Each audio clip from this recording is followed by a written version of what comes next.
different, thank you, points of view. And I thought I'd start with a couple quotes, and these will be the ones that are made available to you. Good morning. Because I think it can set the felt sense.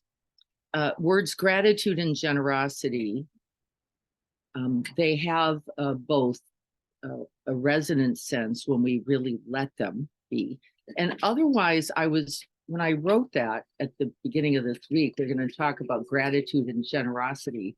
One of the first things that happened for me personally, I was like, I don't even quite know the difference or what that means, or when is one and when is it the other, and does it matter? I just kind of went into a twizzle, into a lot of thinking about it. And I decided to let that go. I'm getting wiser that way.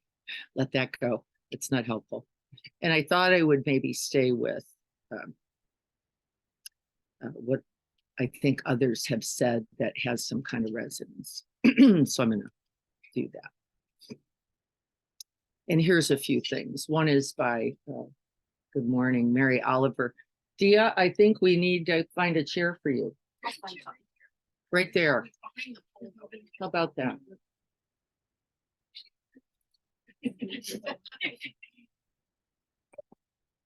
Happy to have you anytime. So here it is. This is gratitude. And this is by Mary Oliver. And I thought, what a perfect way to begin, because here we are sitting in the beauty of this life amongst the trees. And this is how she begins. When I am among the trees, especially the willows and the honey locust, equally the beech, the oaks and the pines, they give off such hints of gladness. I would almost say that they save me, and daily. I'm so distant from the hope of myself, in which I have goodness and discernment, and never hurry through the world, but walk slowly and bow often. I am so distant from that self, but we set the aspiration every day. Around me, the trees stir in their leaves and call out, stay a while. The light flows from their branches and they call again. It's simple, they say. And you too have come into the world to do this, to go easy and to be filled with light and to shine. You get it now, don't you? Yeah. Mary Oliver herself is the master of attention, isn't she? Bless you. And then David White, and we read a little, I'm only going to speak a moment of his thoughts. Thankfulness finds its full measure in generosity of presence. Generosity of presence. It begins first. It is before dana, paramita. It is chana, a word we actually don't know in Pali and don't talk about often, chana, but we will today. It is a quality of mind, a quality of heart that must exist prior to the action, right? Itself, a level of abundance, clear seeing. The Buddha himself said an adornment, a beauty, an ennobling quality of heart, mind, chana. Abundance before the gift is even given or received, right? Isn't that beautiful? We don't talk much about that, do we? We focus a lot in the West on the doing, the dana, paramita, no less important, but really the cultivation of chana, more even essential. We sit at the table as part of every other person's world while making our own world without will or effort. This is what is extraordinary and gifted. This is the essence of gratefulness, seeing to the heart of privilege. Thanksgiving happens when our sense of presence meets all other presence. Being unappreciative might mean we are simply not paying attention. So then chana really, isn't it, right in beginning with a certain quality of heart mind, meaning a certain attention. The other quote I had, but I couldn't find it, came from Alice Walker in the book, The Color of Purple. And somebody might remember it better than me, but she says, right, who would we be to walk by a field and miss that color, purple? Who would we be to walk by the field and miss the color purple? And this was a woman, of course, in the story who had been abused, who was impoverished for lifetimes, right? For the legacy of slavery. And that's the other example of Chana, a quality of mind before any gift is given or received. You know it, right? We sometimes call that wonder or awe, right? Just there it is. And I am a part of this. Oh, here it is. I found it. That it appears for me. I think it pisses God off if you walk by the color purple in a field somewhere and don't notice it. People think pleasing God is all God cares about, but any fool living in the world can see it always is trying to please us back. I think us here to wonder myself. I think us here, the point being, to wake up to it all. A woman, Osceola McCarty, was 5 feet tall and weighed less than 100 pounds. She quit school in the 6th grade to care for her ill mother. But the people in her class went ahead and she was never able to catch up. Instead, she washed clothes. She saved every penny. She worked a lifetime and then gave $300,000 to the University of Southern Mississippi so that other girls from low incomes could be students and study too. But look at the Chana that came before the Dana. She doesn't give the 300,000 till she's near death. We might need to scoot you up, Felicia. You sure? Otherwise, I'm going to have to scream. I always love that problem. I'm from Chicago. Wendell Berry, you have to be able to imagine lives that are not yours. Chana, you have to be able to imagine lives that are not yours. And what are we doing mostly? Living in small groups of people just like us. And then, of course, we go into places, don't we, where there are people not like us. And what do? Ugh. Scared, worried, contracted, right? Or invisible, another way. But the Chana is right there in also Wendell Berry's words. And so we get the felt sense, right? This is a quality of heart mind. And it says in the Buddhist teachings, the Buddha himself, by the way, said, I will teach for this reason and this reason alone, the generosity of heart mind, so that others can know that this is that important, not really for meditation, which came well after in the teachings.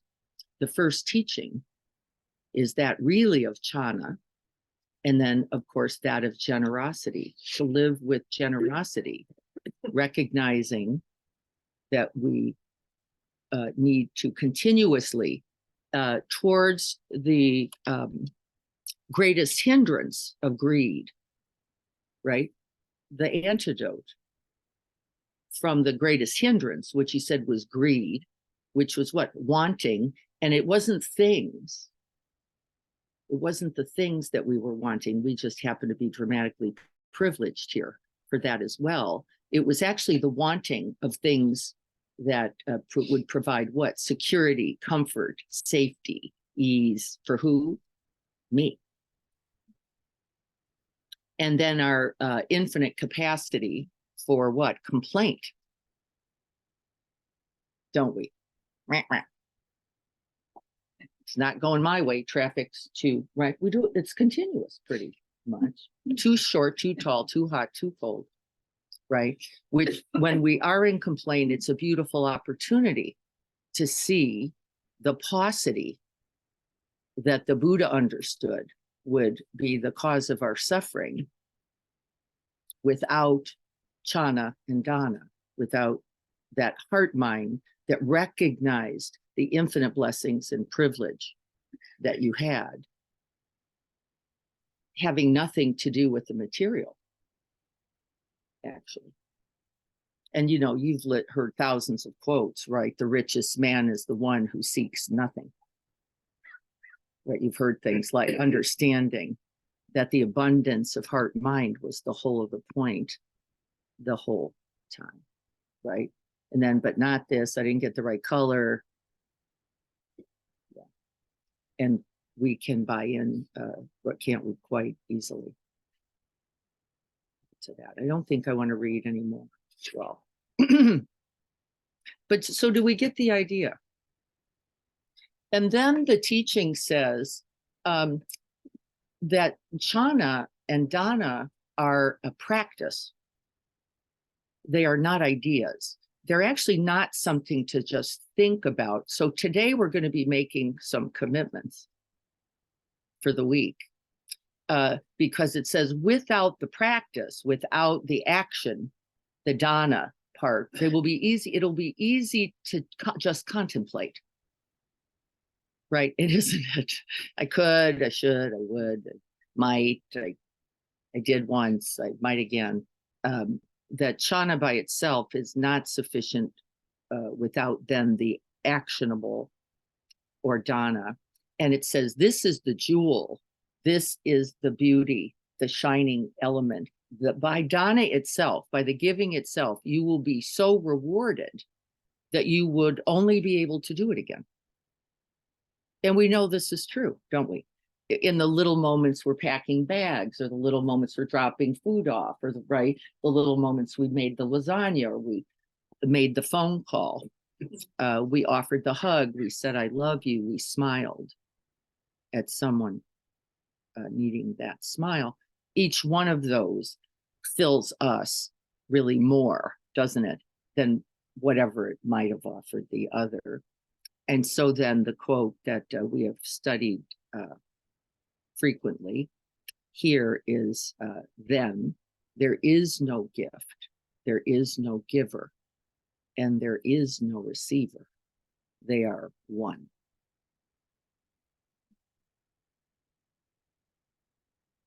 And we get it. There is no gift. There's nothing that's exchanged. That's really the point. It is not simply the giver, because who would they be without the one who was then gifted, right? The gift, the giver, and the receiver, they are one. They are one. And so we're going to practice with that, because when you then remember, know, embody that, you can only keep doing it. And then the idea that somehow there is insufficiency, right? There is not enough.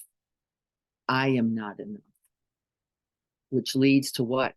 Grabbing, clinging, gripping, and greed. Look where it comes from, doesn't it? It comes right out of the not recognizing that slogan as the truth of you, all one, right? And so greed comes out of what we all know, the fear that somehow it, I, or the other is insufficient, doesn't it? You get it. And it always does, doesn't it? Now you can think of every moment you've ever went into contraction, and it was one of those. Fear about me not being enough, fear about the other not being enough, fear about the circumstance of this life, offering not being enough. So what else would you say about it? What do you know as you're hearing me say this about this quality of heart. Required. And required to be practiced. Not just thought of.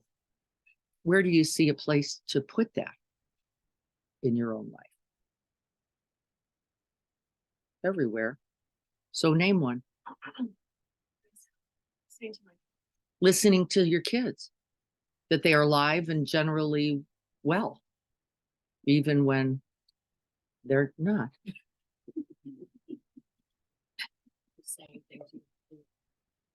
Say it again. Or they're saying things you really don't want. Yeah. So what? Yeah. Not just doing the thing that's extra. We're great at this. 11 towels, we give away 9. We keep the 2 we like. Yes, we do. We gave away the 9 that didn't go with the stuff. So here's one of the ways we're going to practice. We're going to take at least 3 to 5 breaths before we bite into a meal. That would be one, wouldn't it? Because that's a gift. That's a privilege.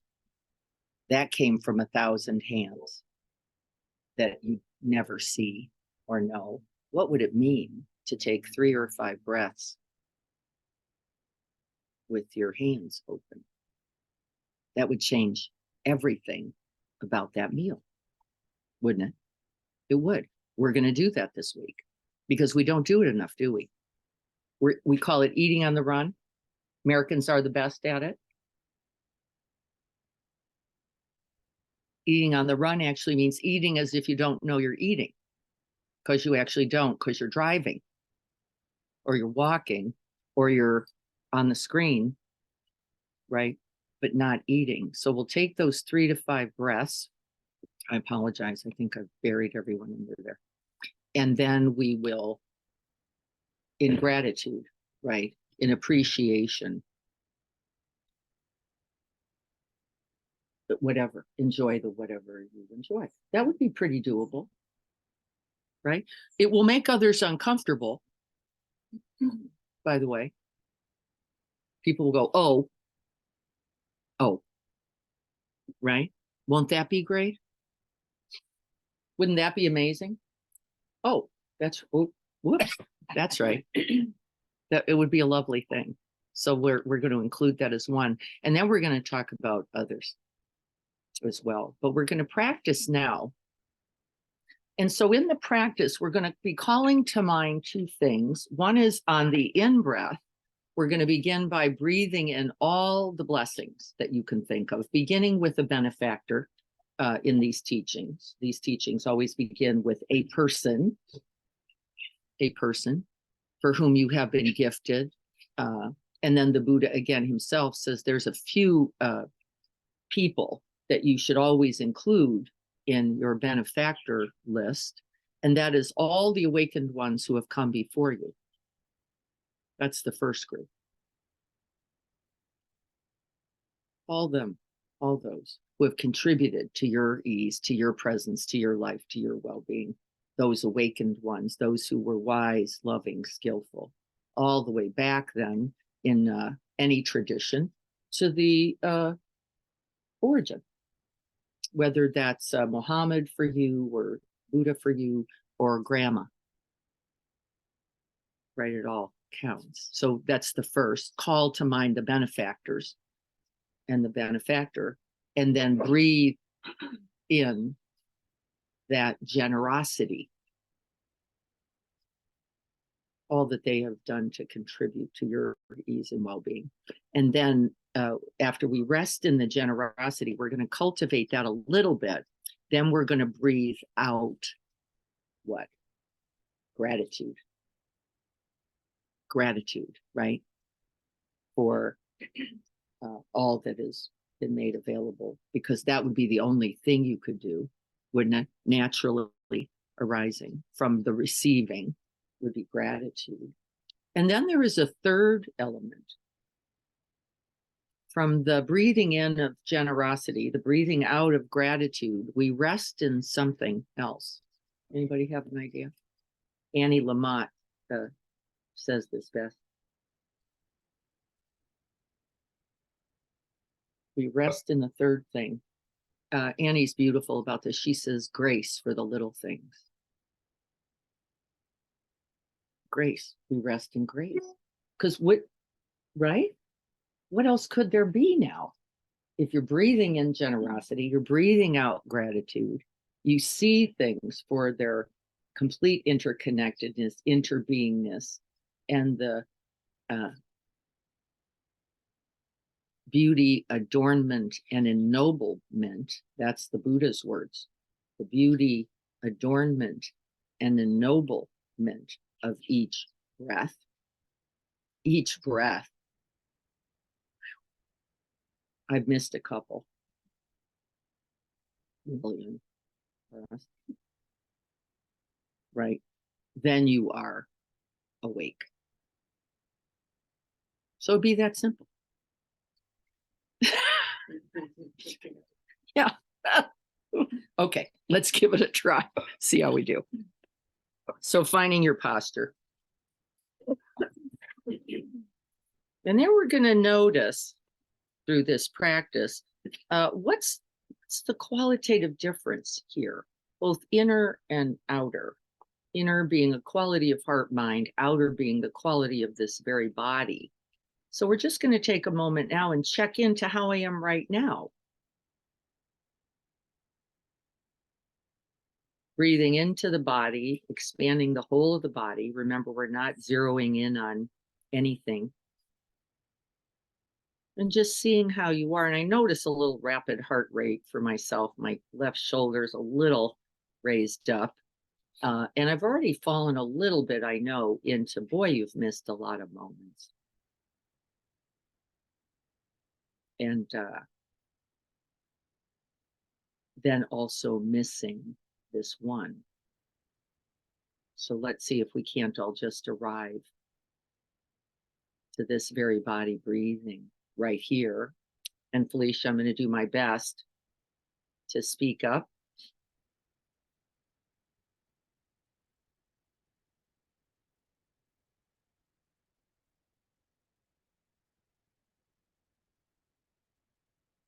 Notice where the tender spots, the tight spots,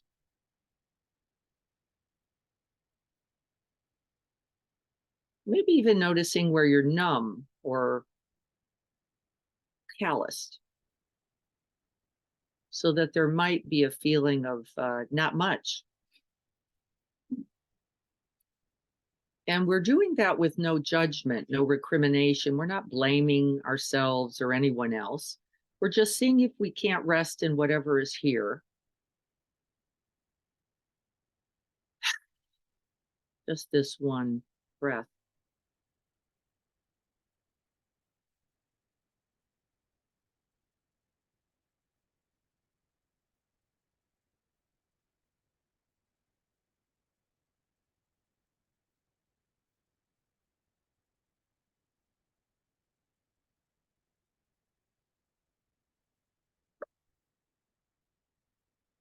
And it doesn't take too many breaths, does it, to wake up to the beauty, to the adornment, to the ennobling realities of this precious present moment.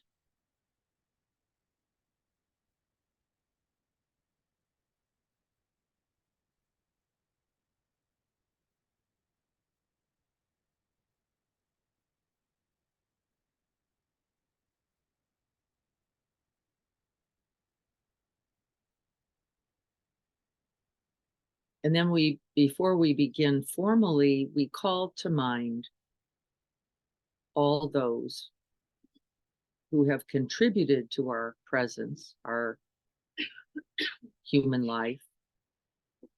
We recollect the lineage, the family, the unknown others.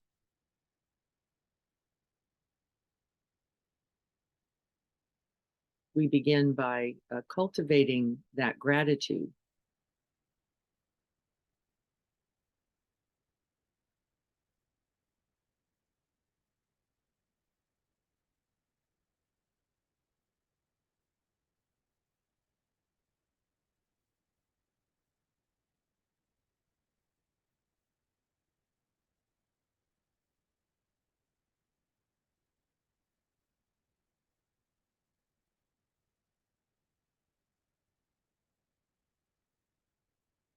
And then we call to mind those for whom we practice. This right here is gratitude and generosity. Before we even strike the bell, grateful for all that has come before, that has contributed, and now offering the merits of this practice to those in need. That's generosity. That's true dana.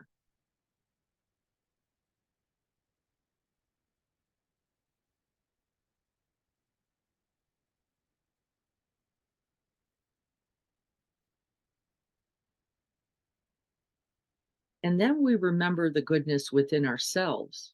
These are the three remembrances. That which got you here this morning, got you out of bed on a Saturday. Now awake, committed to a mindful and loving presence. And we call to mind all three.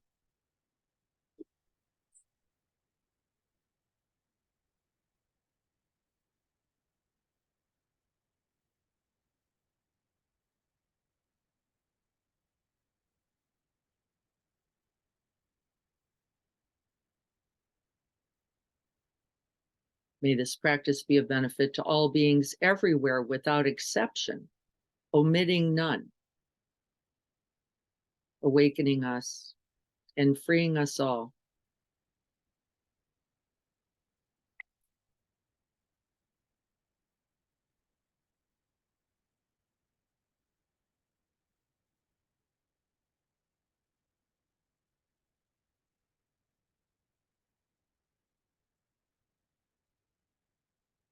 And then finding the way to the body sitting here.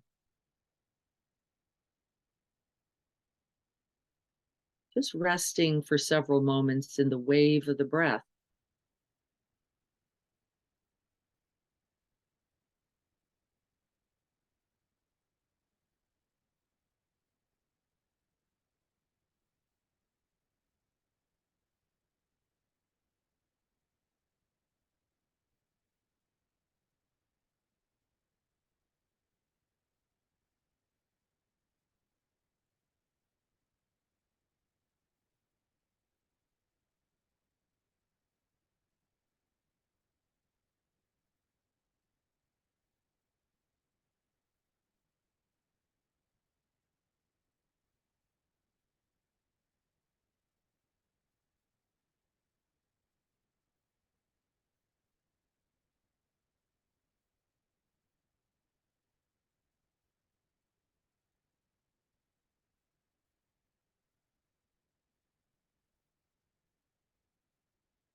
Noticing sounds arising and passing just like the breath. And we don't have to eliminate the sounds. That's not our practice. There is no exclusion in this practice. There is simply the commitment to being awake, beginning with the truth of this one breath. And then as you open, you can include everything.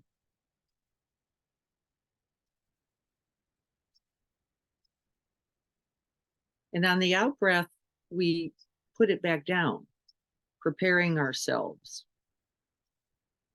emptying the container for the very next moment.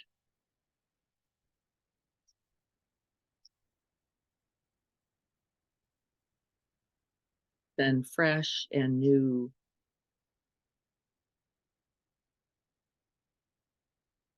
And received as open-heartedly, as clearly as we can.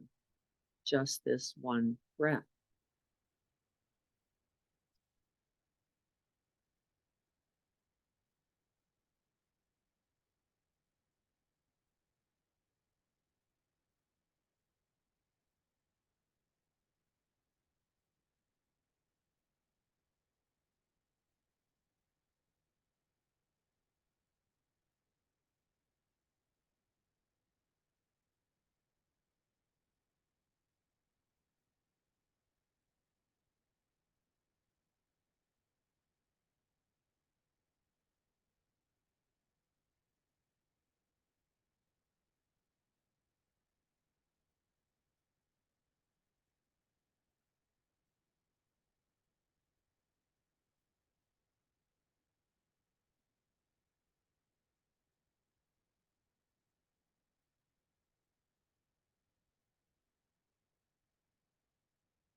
calming and stabilizing the mind. Nothing to seek, already enough. Nothing to push away.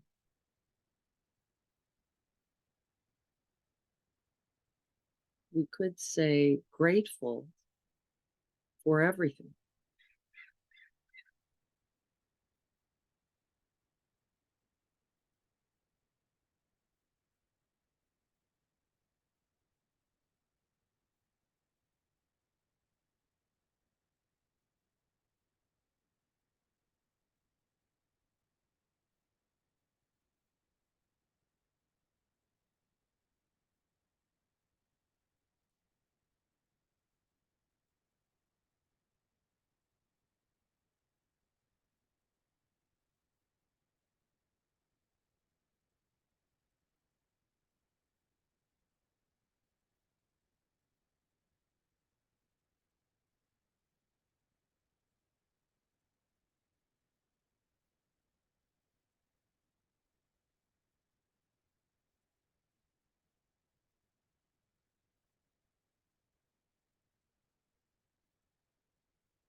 And then calling to mind, someone uh, who has been loving or kind or generous,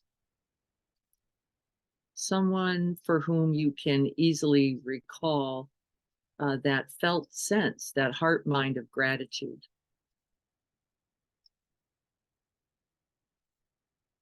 By their very generosity, by their very kindness.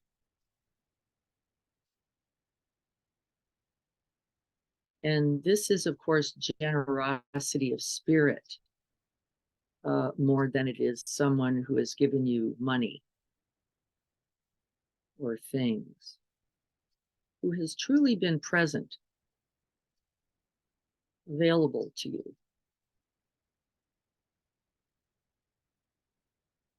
And picturing them,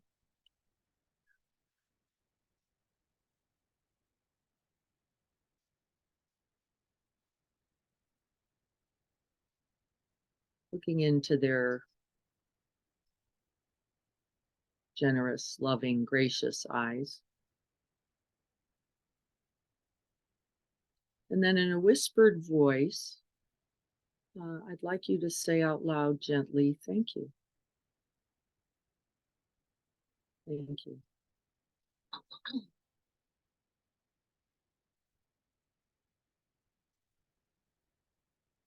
And then I'd like you to feel the effect.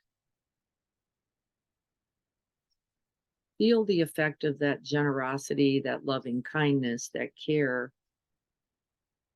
And then feel the effect of that thank you.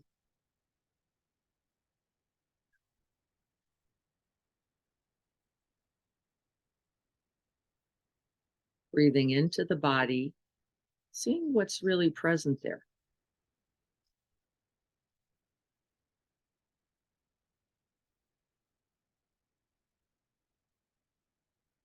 And we're going to call that other to mind, holding them well into the heart and mind. And we're going to say thank you again in that whispered voice out loud.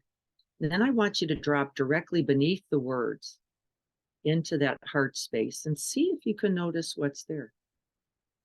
Whenever you're ready, offering that whispered note. Thank you. Drop in. Breathe right into that awakened heart space. See what's alive there. Feel first and most directly into the physical sensations. I get kind of a little burst of warmth, of energy.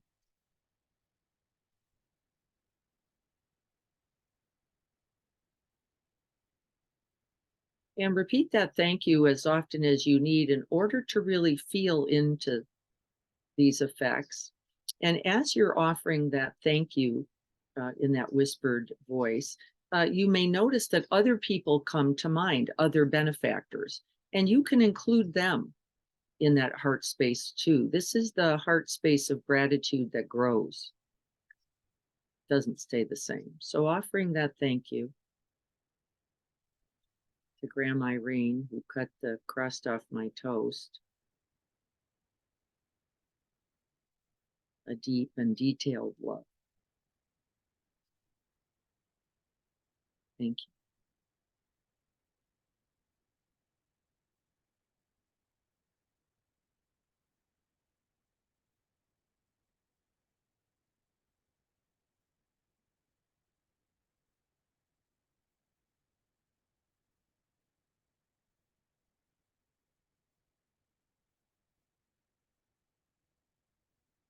Thank you.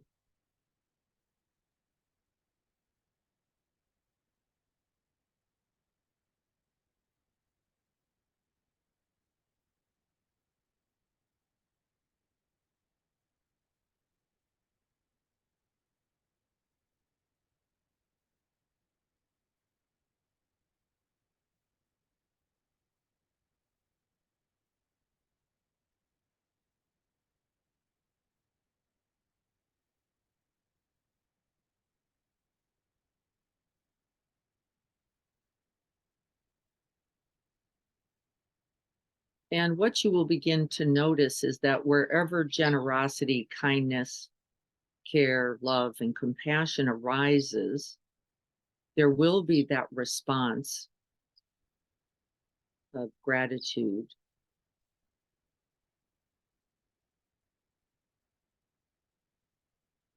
appreciation, maybe a certain kind of acknowledgement. And then see if you can't stay long enough to sense how there is actually a felt sense of the wanting to return the gift.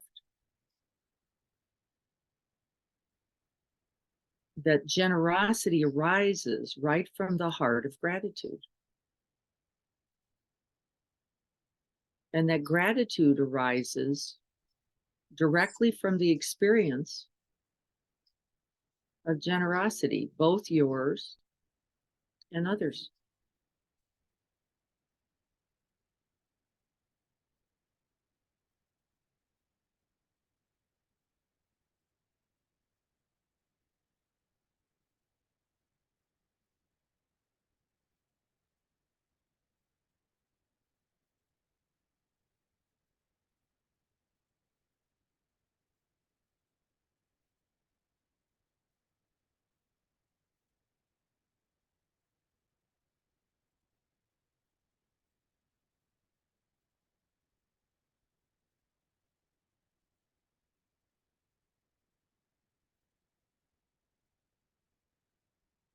From recognizing the goodness of others, gratitude arises. And from gratitude, the wish to reciprocate, to support, to care, that act of dana paramita, generosity arises.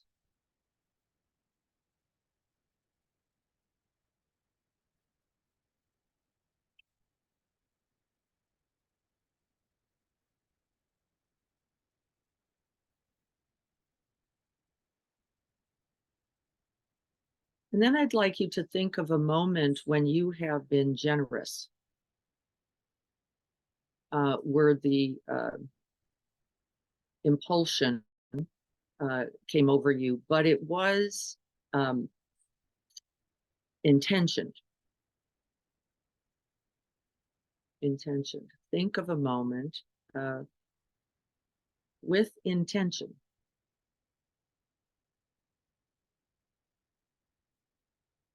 Generous of spirit, generous of heart.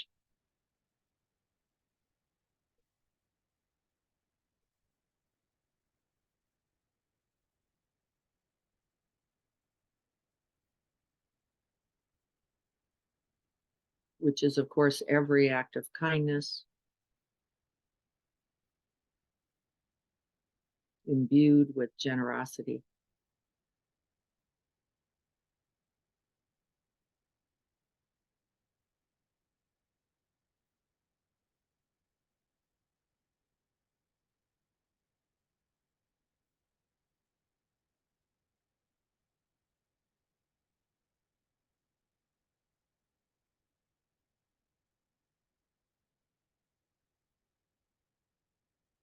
And then once again, drop beneath the image, drop beneath the thoughts, drop into the heart space. See how that feels, this act of generosity.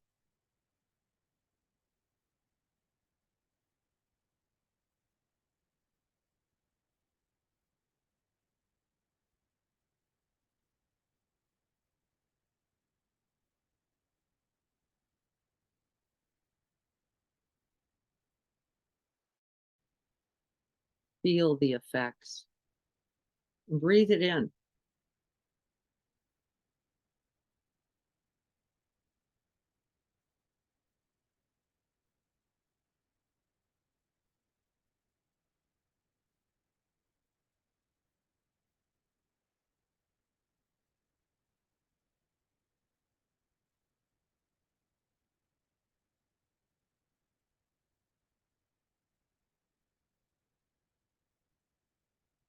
See if you don't notice that in this moment, nothing else is required.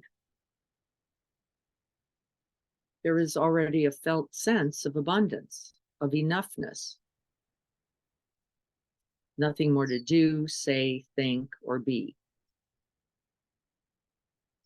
Complete.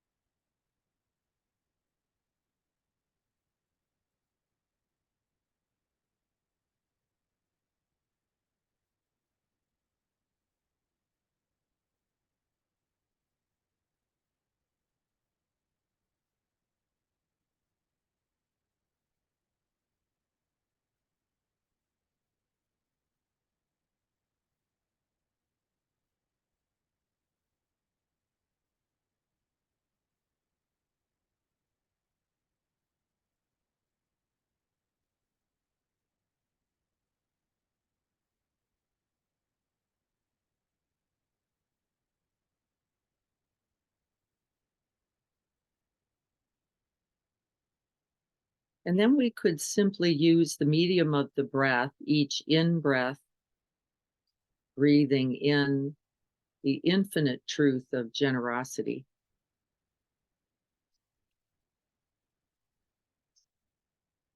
The gift of this precious human life, all that has contributed to our ease, to our happiness, to our well being. And we would then simply breathe out gratitude.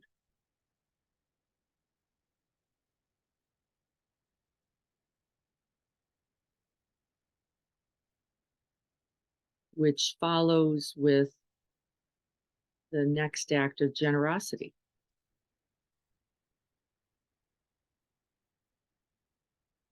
Gratitude itself is an act of generosity as well.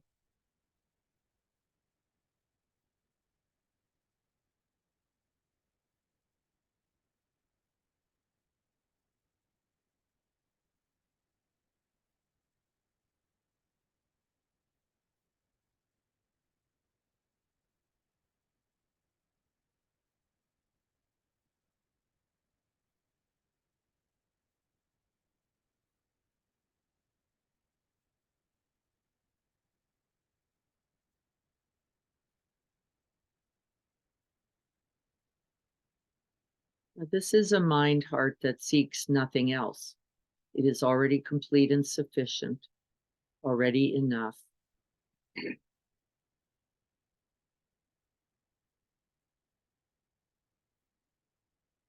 Allows for our ease, our happiness, our well being.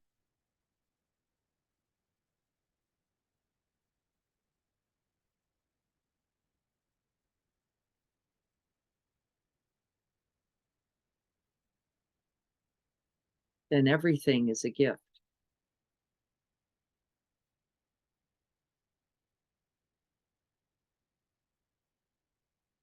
And you then are a gift to everything.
Then every sound that is heard, every thought that is recognized, every emotion that is felt is a gift. Grateful for everything. And is gifted by our presence.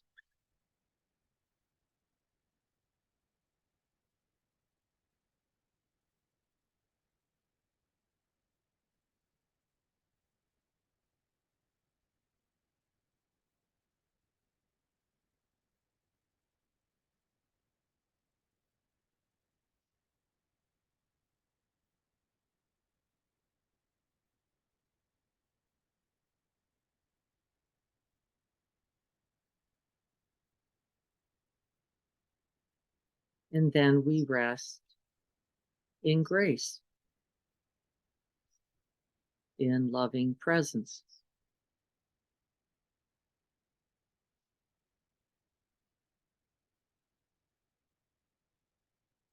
The gift, the giver, and the receiver, all one.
Thank you.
So what do you know about gratitude and generosity and their, we could say interbeing, I suppose. Totally free and spontaneous. Free and spontaneous, not too much effort required. Not if you're awake. There's the rub. When we're busy, it's almost impossible, isn't it? Yeah. So the task positive networking mind has absolutely no capacity for it, just so you know. Not possible. Because it's felt, right? It's known, it's embodied, it's not thought. So you can put it on your list and never get there. No matter how many thank you cards you write. In fact, we do that often by demand, don't we? Gotta do that. We've had, I don't know how many weddings last year, including my son's, and he was like, I gotta write all these thank yous. And I was like, that may not be the best way for you. Like, that's just a way, but it's not necessarily your way. Your way might be just to call people and say, Graham, I really appreciated that $5,000. And she might think more of that, which he did do.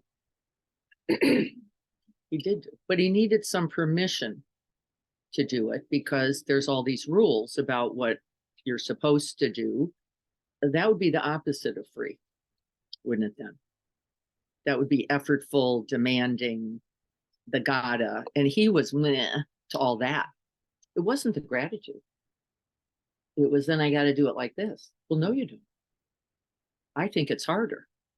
How will you do it? So what's the answer to that? How will you do it?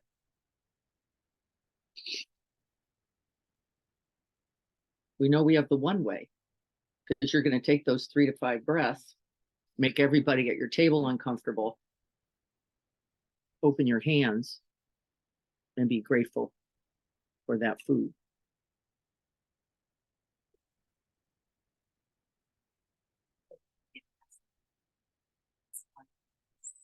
So, like this time of year,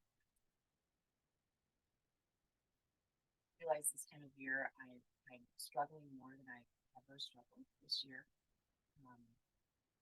And especially around Thanksgiving, this forced idea that you have to be thankful on this day and it's got to look like this and eat this, and you Right. like a visceral rejection this year. Yeah. It's been powerful. Yeah. And the more I'm just more congruent with what's right for me, everything becomes easier. I just soften all around instead of that you know, the shoulds and how it's Yeah. supposed to be, and That's right. it actually like makes me angry now. I'm gonna get really angry and frustrated around it. So just that idea of freeing and spontaneous, and that's just so much more true. That's where it's just real. That's right. That's right. Yeah, the rest is a kind of clinging, isn't it? Really, it's actually the cause of suffering, they say. This demand for it's got to look like this and you got to do it like that, and yet, right, which really just wipes whatever is true for you, most real for you, most vital and alive for you, right out of you. And I don't know that we can access it from there. Then it becomes chaos. That's Like you're right. saying. Task positive. You gotta get these I things do know how to do that. now. There's no space for really truly being grateful. Or generous. Or generous. Because contracted does not allow for generosity. Does it? No. It is not a contracted heart mind that can offer and be generous. I've gotta is everything but open and spacious. About as much as you gotta is equal, which is not so generous either. Is I had it? a similar experience with your son on the flip side. So my son got married. And I thought that I was rather generous, what I provided. And I kept checking the mailbox. Yeah. When am I going to hear? Yeah. When am I going to get that acknowledgement? Right? Don't we? Don't we? And so what do we know about that? If we're looking for it, what do we know?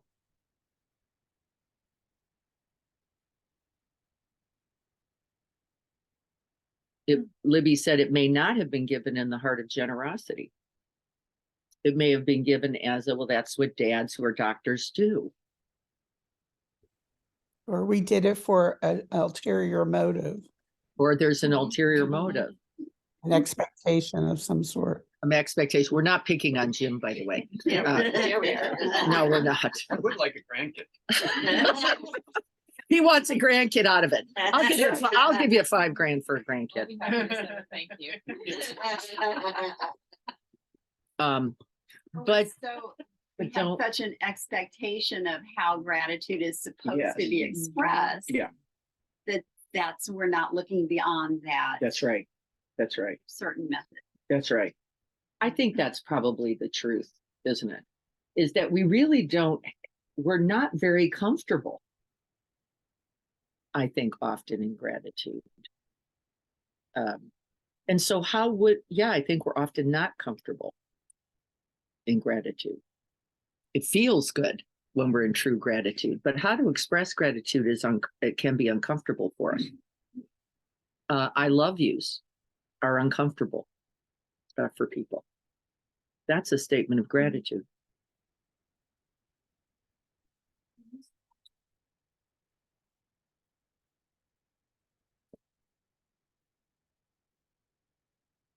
Grateful for everything. That's one of our slogans this week. So, with that, somebody Yeah. Yeah. Grateful for seeing, I would say. And then maybe grateful for recognizing that all suffering comes from fear. I guess we could do it that way. And grateful for the seeing of it. Because as you see it, then you will be less likely to fall into that very same suffering, seeing the suffering in the other. Like, who needs this? And can I be grateful for that recognition? Well, certainly. we will need it on the path, won't we? To go, I know what this is. This is suffering. I know what this is. This is fear. I know what this is. And I don't have to. I can be grateful for the clear seeing. And maybe even then in the open heart that can feel for that other. in their suffering. Couldn't you? Like, I wouldn't want that for anyone. Right? Like that siren going by. When it went by, I thought again of Wendell Berry's phrase, imagine the life that is not yours. Well, I'm not in an ambulance right now. And I can be grateful for that awareness that this human body, this human life is vulnerable, isn't it? It's impermanent. What?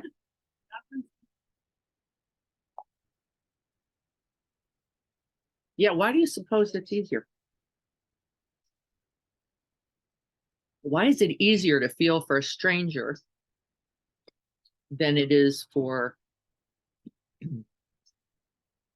yes, because we are also then in clinging. We want something.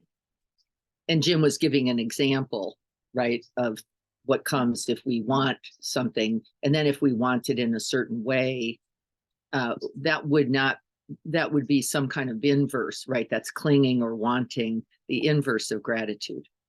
Gratitude is opening to everything. And that was just an example. We're doing it all the time, right? Like what should come out of this is something or something. My Rotary Club, I'm dissing on my Rotary Club pretty regularly. Poor guys. The Rotary does a lot of service. I mean, it's really extraordinary. And they're international. And I mean, so let's just start there. They give billions of dollars to all kinds of amazing things. And our local Rotaries, of which we have 56 clubs in San Diego alone, they're really incredible. And they're committed and care. And they want to get the thank you.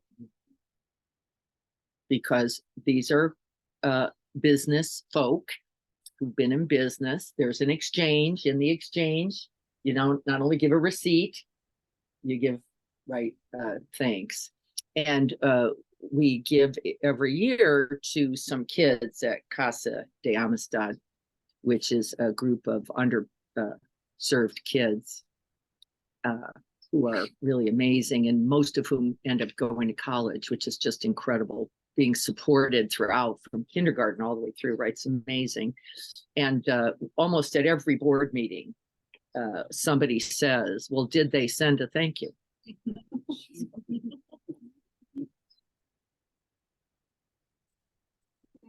Did they send the thank you?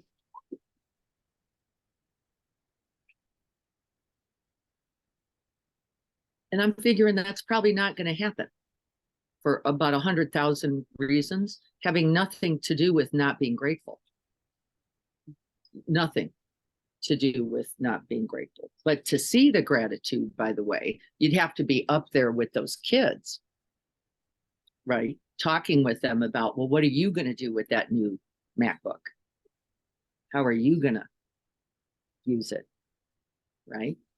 And then you are filled with both gratitude and generosity for their hard work.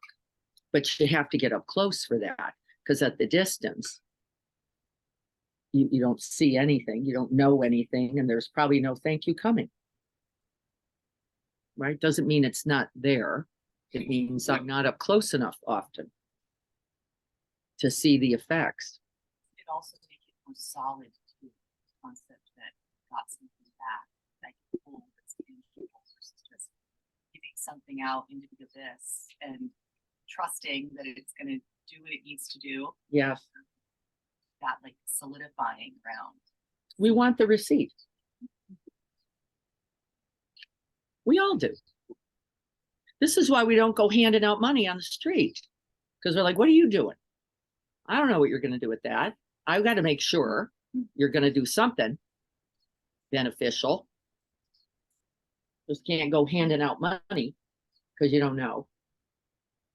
And we're all in that grippy grabby, not sure, uncertain, not right. It's just part of what we get to look at, a part of our recognition.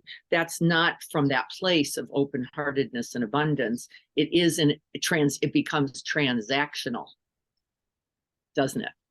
I will give you if you give me. Don't we? Yep. And we're much more, we are a Western culture endowed with a fine capacity for transaction.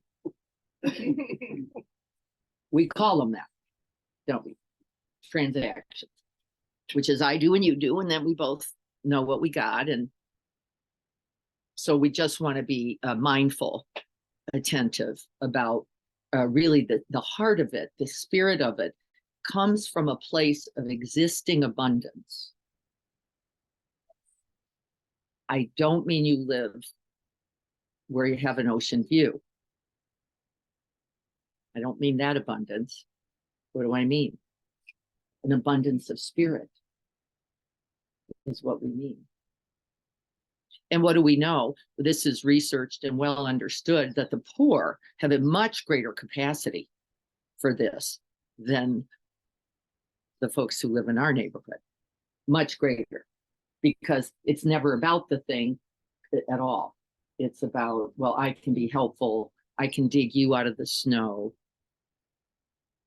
right? I can share my whatever with you.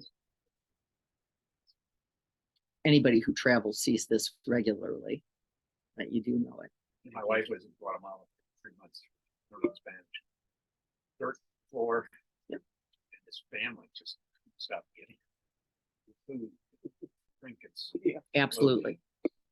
Everything they own. Yeah, everything they own. Yes, You know, that's right. if I get, we'll be accomplished, but it's not. Yes. Well, it comes with the wrong idea, doesn't it? Which is if I give, I'm going to be impoverished. It's actually the opposite. See, it's so backwards, which is from the giving, I'm going to be impoverished. No, actually, from the not giving, you are going to be impoverished. And that's a fact. That's a fact. But we don't know it because we don't practice it. I said that at the beginning. These are practices, right? And so then let's talk about that. How are we going to, I just forced one on you by going, you're going to breathe 3 to 5 breaths, grateful for the food you get. How could you do that? Change. Don't say, I have to go to work today. I'm grateful to have the body and mind to be able to go to work today. I'm grateful for that coffee. Yeah. That was very sweet. Grateful. Can we recognize? And it works both ways. Can we recognize what we're bringing to the party and what the party's bringing to us? That would be really gratitude in all directions, it's called.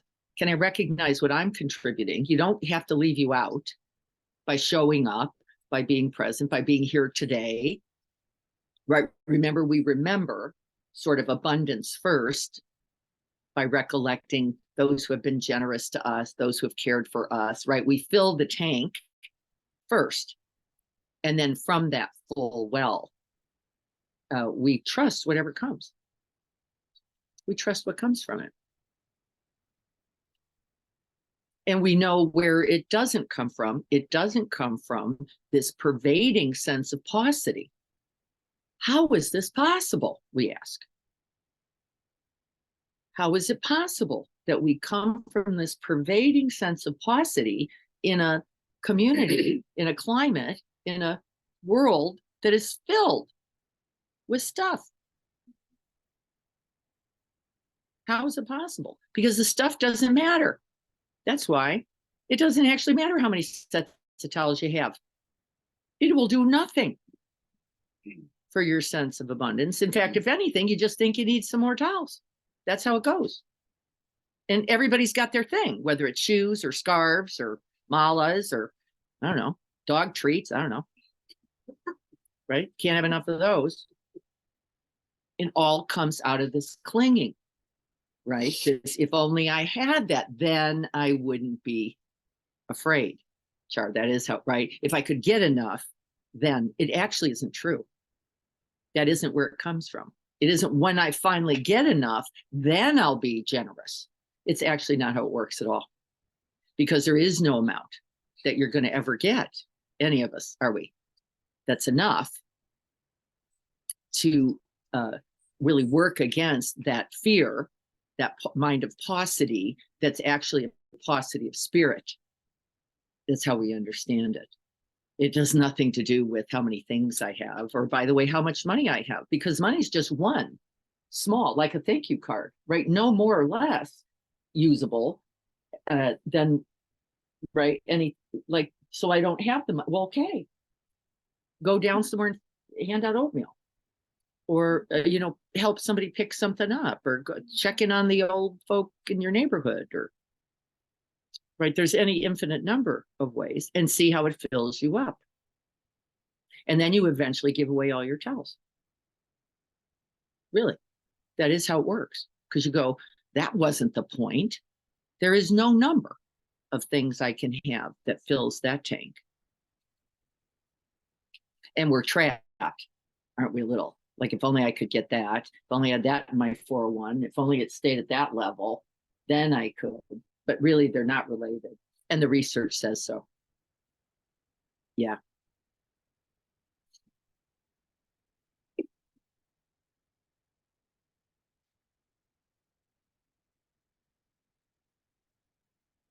Stopping right there, so you don't get to see the response. Right. But yesterday we were talking.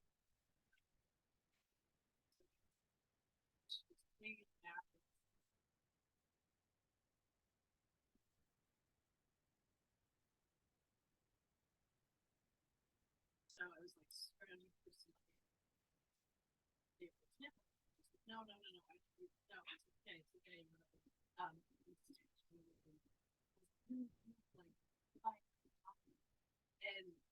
And she took it, but I got the benefit because she got the biggest smile on her face. That's right. That's right. It was my gift.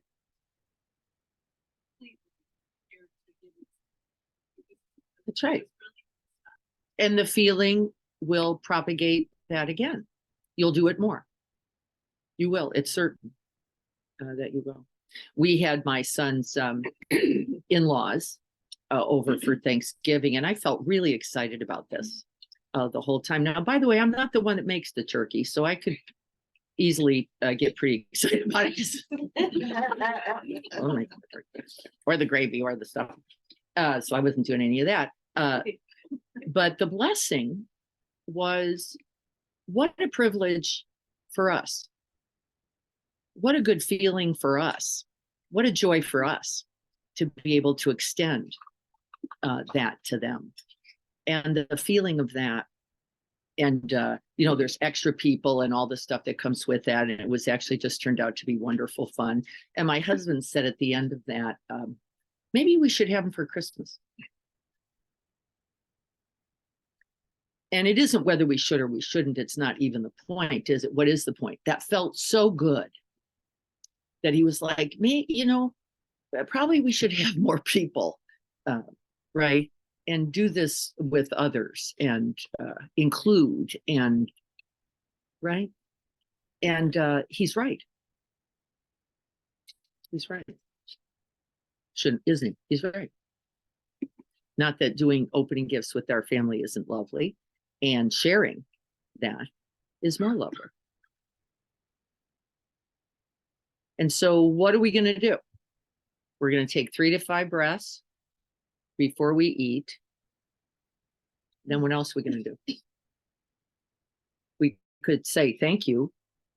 That would certainly be a way. But what would be even better?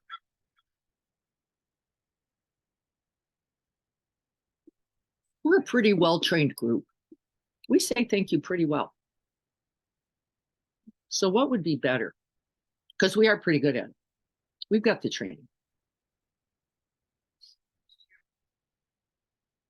Yeah, to share something, right, in some way. And who would you share with? Well, then you'd find a way to share something with everybody. And what would that look like? In your day-to-day, just thinking about your day-to-day.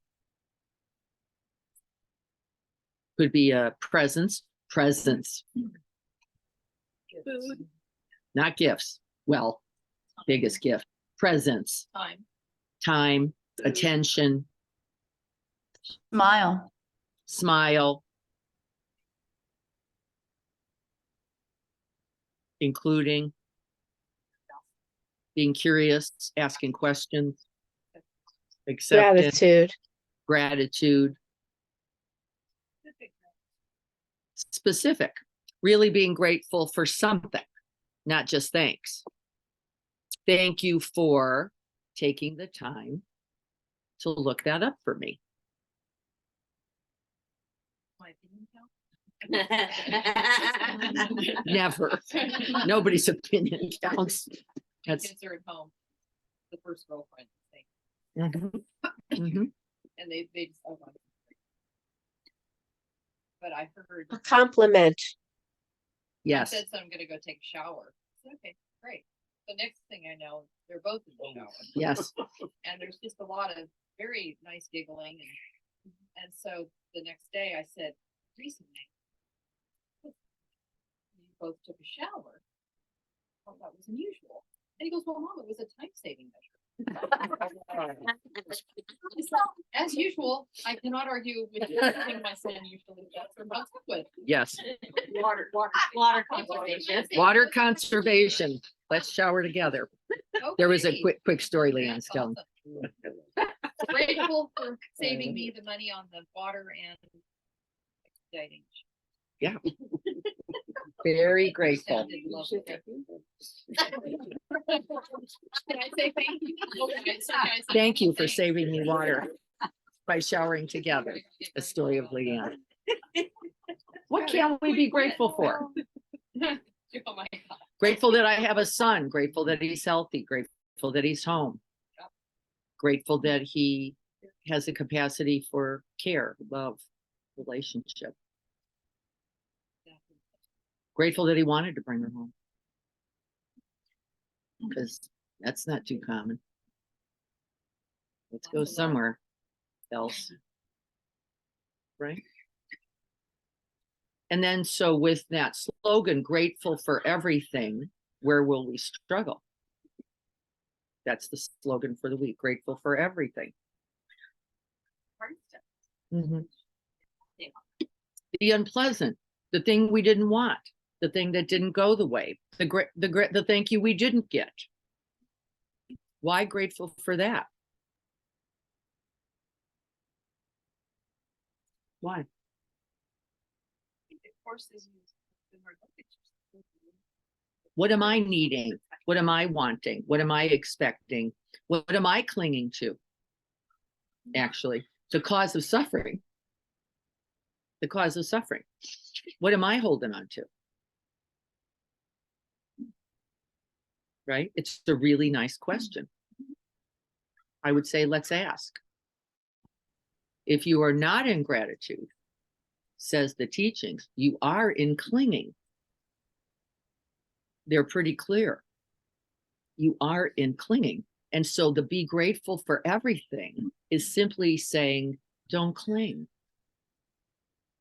Watch your attachments. Watch what you're expecting, demanding, hoping, and praying for.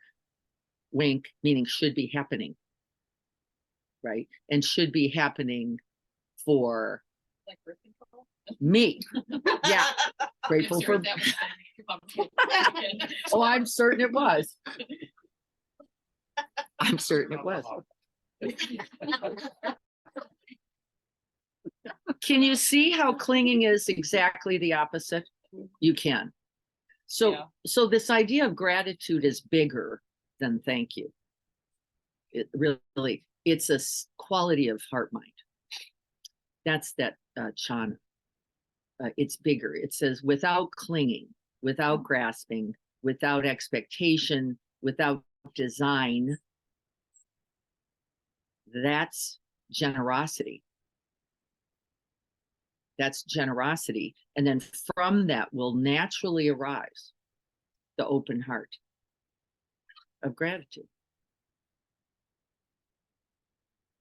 I have noticed that it is true. that it is true. And who is it? Mark Nepo, who's a beautiful poet and author, has said, then everything becomes an exquisite risk. You've heard me use the word before. And that gratitude and generosity are that they are an exquisite risk because you don't know what you're going to get back. Not from the other, right? You don't know. The thank you card may never come, but you can be guaranteed that you're getting something. You get what I'm saying? You're guaranteed to get something. And the teaching says, from gratitude and generosity, only happiness will arise. Isn't it true? Only happiness. And so then what are we afraid of? We don't know. That's the myth of paucity. That's the myth of not enoughness that's got us in the grip. Then I can know, here I am in the self-clinging, going, ugh. Well, expectation. Well, Yes, it does. That's the storyline, we like to call that, of this is how it's supposed to go. social conditioning. If I do, you do. Let's give that up. Because actually, it will prevent us from taking the exquisite risk. Actually, it will get in the way. Well, it's guaranteed. If I got to do it like this, or if I got to get it in order to do it like that, you're going to be everything but grateful and generous. You're going to be, well, that exchange is transactional, but I can count on it. But the exquisite risk means I can count on the good feeling, the open heart, right? What I can't, and I don't have to worry about, is what comes from the other. Or in Lydia's case, what I do to generate that. I don't have to go, I've got to do it like that, or we have to have the whole meal, or it's got to be at 5, or right, things that we typically paste on as ways of getting it right. And then there will be no exquisite risk. Will there? Not if you believe, not once you buy into that, you're in trouble. It's got to look like this. No, it doesn't. No, it doesn't. Okay, we get the idea. I want you to think of 3 things besides the 2 that we've come up with. Thank you for, or I appreciate you, which is a different statement, right? I appreciate you. That's a big statement. And if you haven't told somebody who you appreciate that you appreciate them, take the time to do so. Right? Take the time to do so. That would be gratitude and generosity manifest. Right? We'll do that together. And then whatever money, whatever material objects come, right? We just let them come. But we often get locked up there too. Like if I don't have the extra $10, then I can't be generous. It is not true.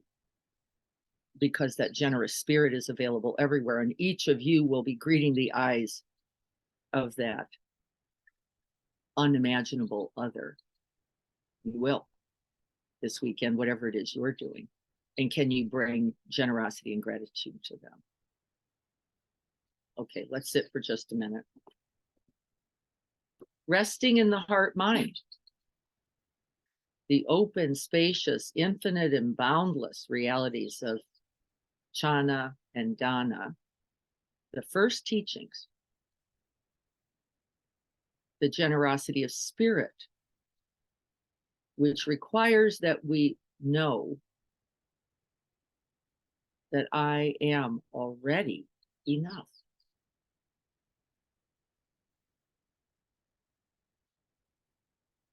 I am already enough. And then from that heart, generosity and gratitude will abound.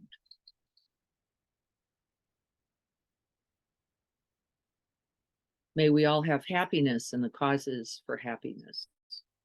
True, abiding, unconditioned happiness.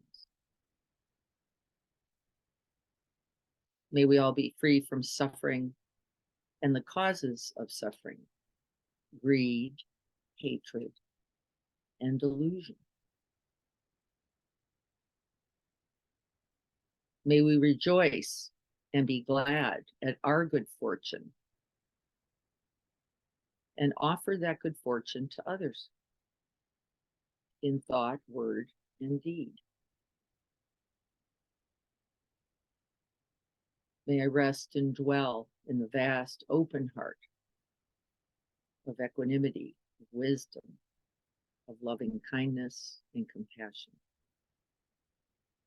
until all the world is awakened and free. And may our practice today contribute. And may it continue. So be it.